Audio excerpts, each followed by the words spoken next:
Shalom, Kahala Yahweh, Ba'Shem Yahshai, Ba'Shem Ruach. The honors of my teachers, the apostles and elders of Great Millstone. Peace and mercy to the elect, with the house of David reborn again in this generation.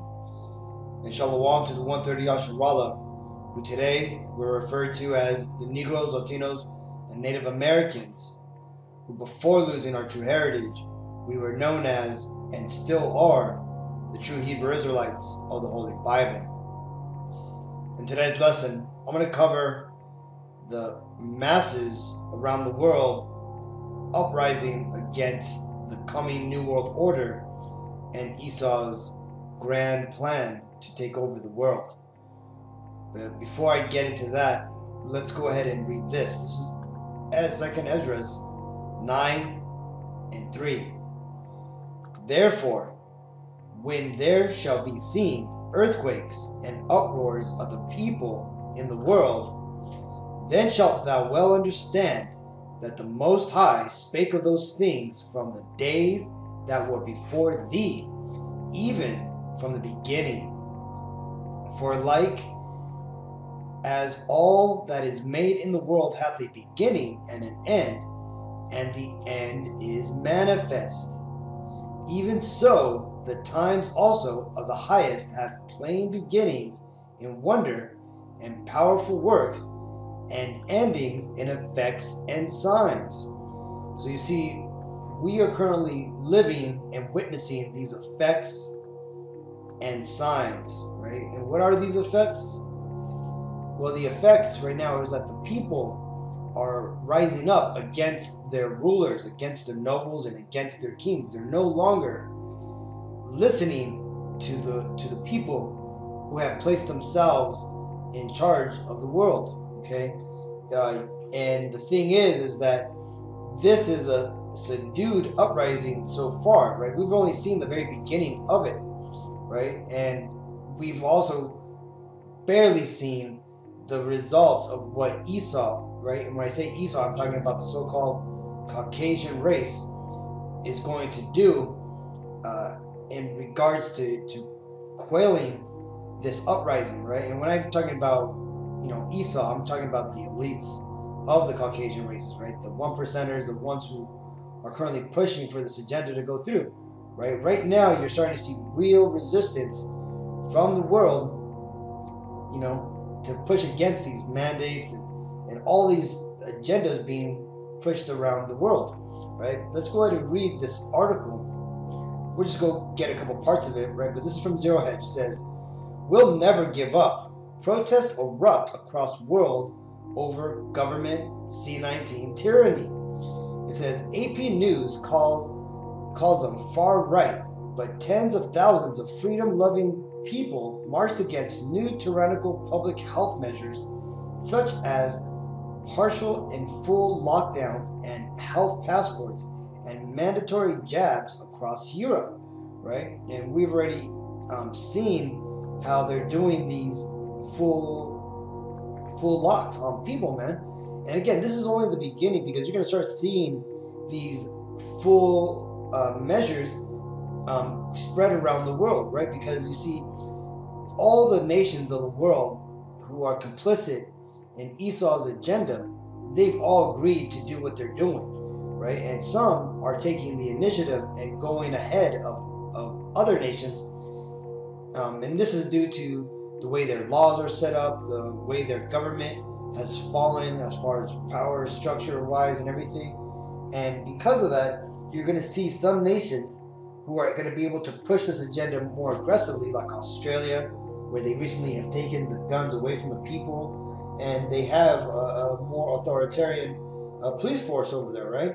Versus over here in Babylon the Great, America, where the population is one of the most heavily armed and most rebellious population in the world, right? And also the political force over here is split, right? Even though both sides of the houses have sellouts, you do have some holdouts who are against what's going on. Let's continue. Demonstrations against new virus restrictions were observed in Austria, Croatia, Italy, Northern Ireland, the UK, France, Germany, and Netherlands outside of Europe, protesters were seen in several cities across Canada, Australia, Japan, and even the US. Some marked Saturday as part of a worldwide freedom rally to protest C-19 restrictions and jab mandates. Some of the most intense rallies, which turned into riots, were in the port city of Rotterdam. Clashes between protesters and police began Friday and continued through Saturday night. And this is the image that I had in the beginning that you've seen here, man. This happened in the Netherlands, man. Basically, Esau is getting tired of Esau's shit, right? This is the division that the Lord is causing against the nation of Edom, man, right? He's making the Egyptians fight against the Egyptians, right? Because you see, these Caucasians, not only were they the late period Egyptians, right, after Ptolemy, one of Alexander the Great's generals, took over, right, but they are now equated to the modern day Egyptians, right? So this is when the scriptures talks about the Lord will put the Egyptian against the Egyptian. This is what he's talking about, man. He's going to put the Caucasian versus the Caucasian, right? And here's something else. At The Hague, home of the International Court of Justice, the seat of the Dutch cabinet, the third largest city in Netherlands. And ultimately it's fireworks and it's a bit of fire. But this is again just showing you that the spirit of sedition is alive and well in the world right now, man. It is kindling, and these devils who are pushing this agenda, they are going to have to do something about it. And when I say have to do something about it, I'm referring to bringing forth martial law, which we all know that all these countries, especially here in Babylon the Great, they've all prepared for this, man. This is why you've been seeing the militarization of police agencies across the entire world over the last, I would say, 30 to 20 decades, right? So let's read this. This is 2 Ezra 15 and 16. For there shall be sedition amongst men, and invading one another. They shall not regard their kings nor princes, and the course of their actions shall stand in their power. And you see, this is what we're starting to see the beginning parts of, man. Right? Ezra, he had seen a vision that was given to him by Uriel, the angel, and he had seen that people were basically rioting against their governments, against the people in power. He's basically seeing what we are living through now, right? But in a later time when things obviously get a lot worse, which they're going to, man, right? And this is why we're telling people, man, that you need to, turn to the Lord now, because things are about to get a lot crazier, a lot worse than what they are now, right? Because right now Esau, he's playing nice, and we all know that it doesn't matter if you tell him the truth. There was that KGB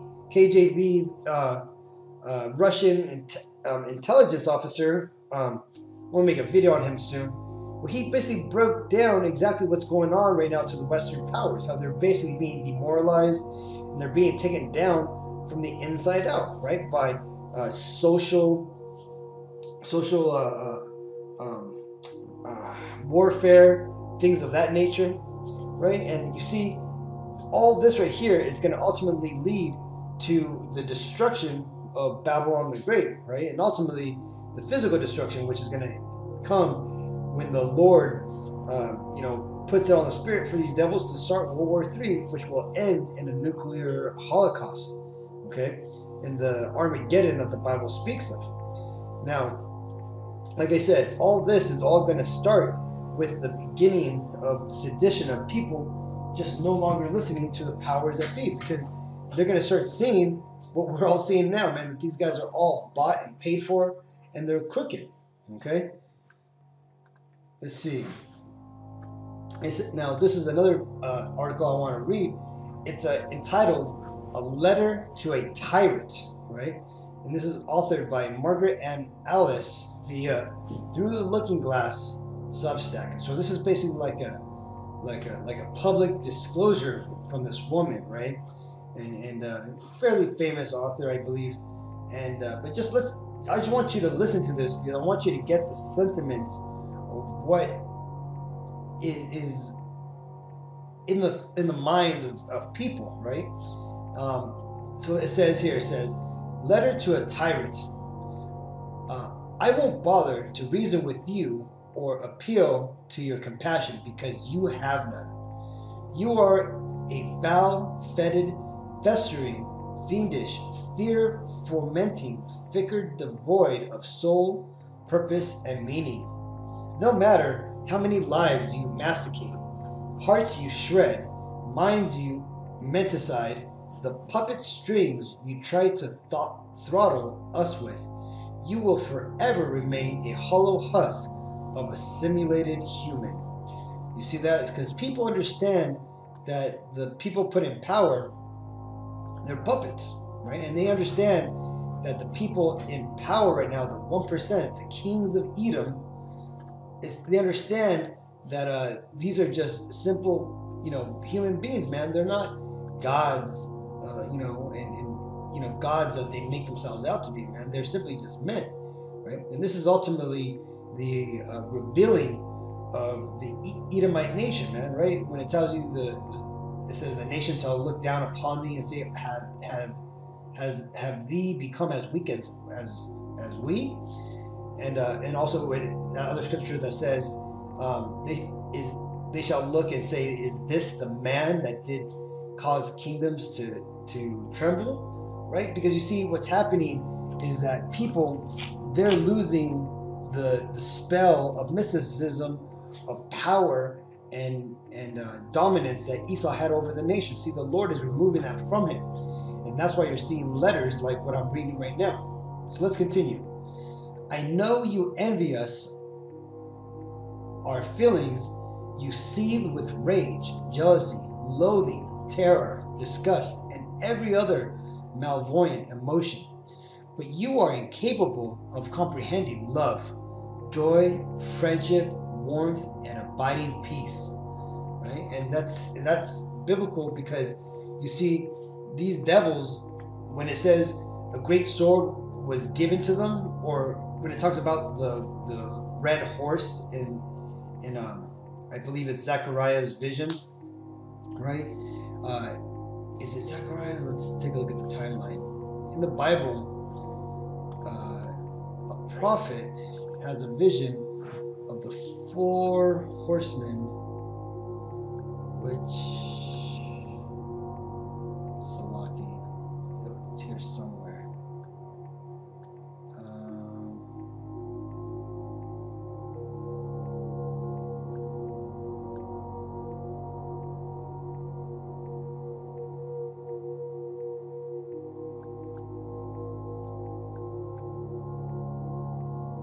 There it goes.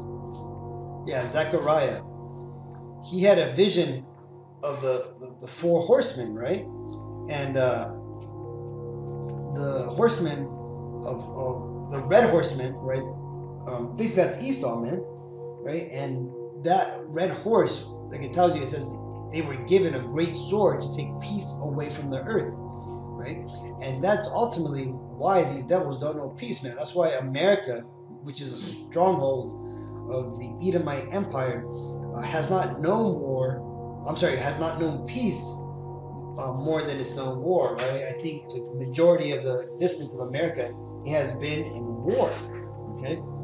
This letter isn't to beg or plead or to ask you to stop. This letter is to put you on notice. This letter is to tell you the people are waking, and it is you who have shaken us awake, right? So see, though right now, like this author says, that people are waking up, see, because of the events that the Lord is pushing forth on the world, it is causing people to awake, right? But namely, the intended people to be woken up right now are the Negroes, Latinos, and Native Americans, the Israelites, right? Because it tells you that in the latter days they shall stand upon their feet as a great army, and that's ultimately talking about us, the Israelites. Now, in us waking up, that also means there's going to be other people who wake up, though they're going to wake up to a realization of different things that is not the true narrative of the Bible, right? They're going to wake up thinking that there's going to be some sort of transhuman, transitory, awakening, or humanity freeing itself. See, a lot of people are going to be aware of what's going on, but they're not going to come to the full truth, right? They're simply going to be used as cogs to bring forward this agenda of the Israelites waking up, and hence the destruction of the Edomite Empire. And this letter here is ultimately an effect of that. It says, "You have sown the seeds of your own obliteration, and these seeds are germinating. None of your efforts to enshroud the sun, contaminate the soil, befoul the water, defile the oceans, toxify the air, auto-Darwinate seeds, sequester the food supply, extinguish species, or commodify the ecosystem can stop those seeds from bursting through the earth and the winding their tendrils around your Nuremberg neck." Right? Because you see, and that's true, man, because it doesn't matter what these devils, try to do to stop the Israelites from waking up, right? The Lord is going to ultimately wake up the 1/3 plus the 144,000 elect, right? They cannot be stopped, right? But again, there's going to be attempts that these devils are going to do. It says, "In a way, we should thank you. You have shown your hand so recklessly because you were certain we would roll over. So confident were you in your psychological conditioning you subjected us to, following Biderman's chart of coercion like a recipe. You expected us to jump in a pot voluntarily." Now let's go and read this Biderman's chart of coercion, right? It says, "A tool designed to demonstrate and explain the coercive methods of stress manipulation used to torture prisoners of war. It has been applied to explain the coercive techniques used by proprietors of domestic abuse. This list directly reflects Albert Biderman's original 1956 chart." So check this out, man. Let's zoom in here and let's see if you can recognize some of the things that this chart says must be done to dominate and coerce people, right? This is the first thing. The first method is isolation. Deprive victims of all social support of their ability to resist, right? What's that? 6 feet apart. Don't go visit your grandparents. Stay away from other family members. Stay away from friends. Develop an intense concern for self. This could be home environment. Make victim dependent, right? Complete solitary confinement. Complete or partial isolation. Group isolation, right? We're working from home. Kids have to stay home now. That type of stuff, right? Does that sound familiar? The next method, monopolization of perception, right? Basically, one narrative gets pushed and all other narratives, all other truths are silenced, right? Or censored, right? We've been seeing a lot of that, right? A lot of our videos have been taken down, right?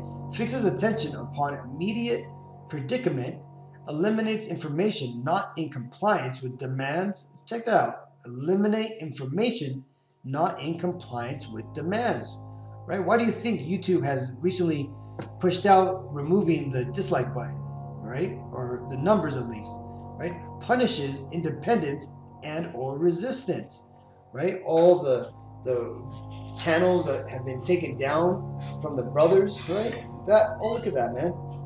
So the next method, humiliation and degradation, makes resistance more costly than compliance, right?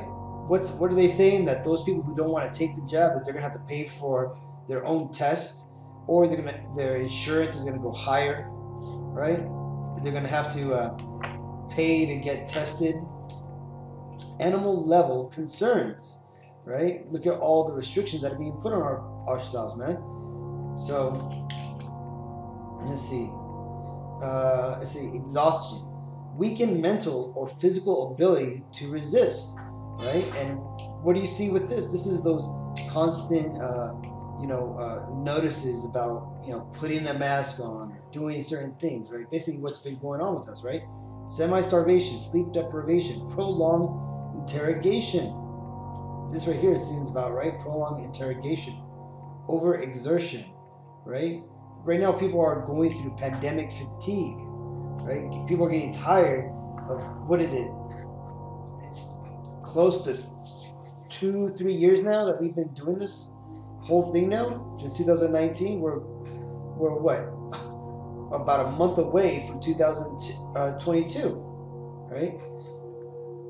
Let's say threats, create anxiety and despair, outline cost of non-compliance, right? Take the jab or lose your job, or you can't go into the stores, you can't go into the bars. It's going to cost you this much in fines if we catch you out in the public, right? All that type of stuff, right? Vague threats, right? What did Biden say, man? We're growing tired, right? We're all these things, man.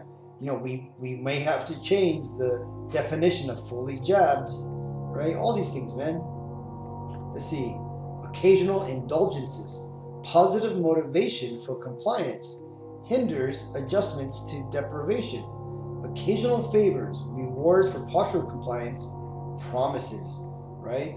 So remember when they lifted up the restrictions, they lifted up things for holidays, and then what do they do after that? Then they lock you back down again, right? They give you a little bit after treating you horribly, right? This is a standard way of torturing somebody, man. Getting them to become, getting your victim to love you, right?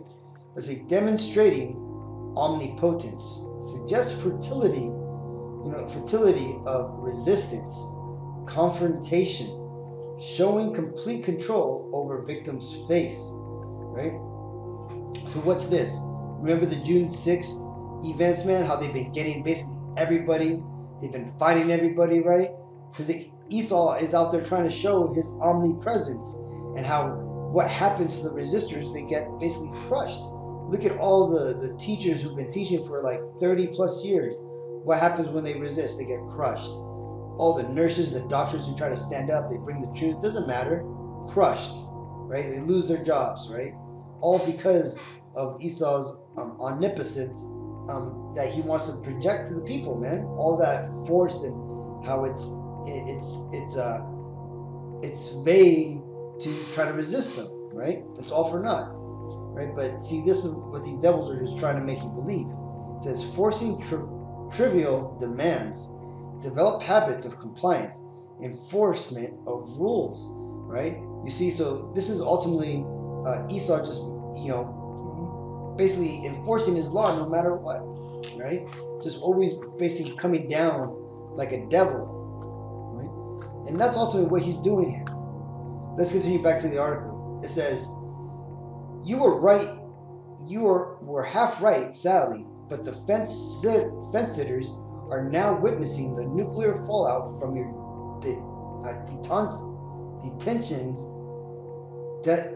detonation of the great democide, and they can no longer deny the torrent of reality acid raining down upon us, foolishly forgetting to administer the elite's faux injections to the most visible tier instead of the commoners.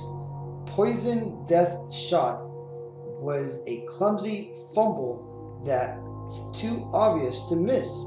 You remembered a few celebrities like this one or this one, but forgot the athletes, and now they're collapsing in a pile on the field. Let's see. It says, and your victims, the ones you maimed, the ones you sterilized, the ones you failed to fell immediately, the ones whose loved ones you slayed, and speaking out about their suffering, and now you're coming for the children, even the wokety woke and non-playable characters, Covidians aren't buying it anymore. Right?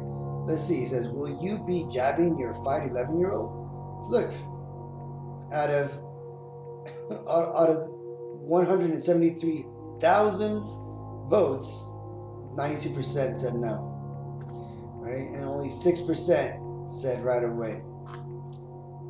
It says, and then you have the FDA shill making this reprehensible statement about the decision to inject children ages 5 to 11. We're never gonna learn about how safe this jab is until we start giving it. Right? And it kind of goes on, but you can see how people are now starting to rise up, and they're starting to come against these devils, because it's very obvious what's going on right now, man. But let's read this. This is Revelation 22:10. And he said unto me, seal not the sayings of the prophecy of this book, for the time is at hand. Right? And you see here in Revelations, man, the prophecies are now being made to come to light, man. The prophecies are now playing out, because now is a time, right? Because what does it say? For the time is at hand. We are now living through the last moments of the end of the world, right? If anything, we only have a few years, and I'm talking few, right? I don't see this thing going past 5 years, right? And that's like a extremely long estimate, man. You know, we could be out of here next year, but man, the prophecies are speaking, Akim. You know, that people are rising up, right? Because it's gonna throw a wrench into these devil's plans, you know, and I can't wait for what's to continue to come, man, because every week there's always something new, man. So I just wanted to report this. Hopefully this video was edifying. Until the next time, I want to give all praises to Yahweh, Ba'Shem, Yahushai, Ba'Shem, Ba'Bardash. Double R's my teachers, the apostles, and elders, great millstone. Peace and mercy to the elect. Shalom.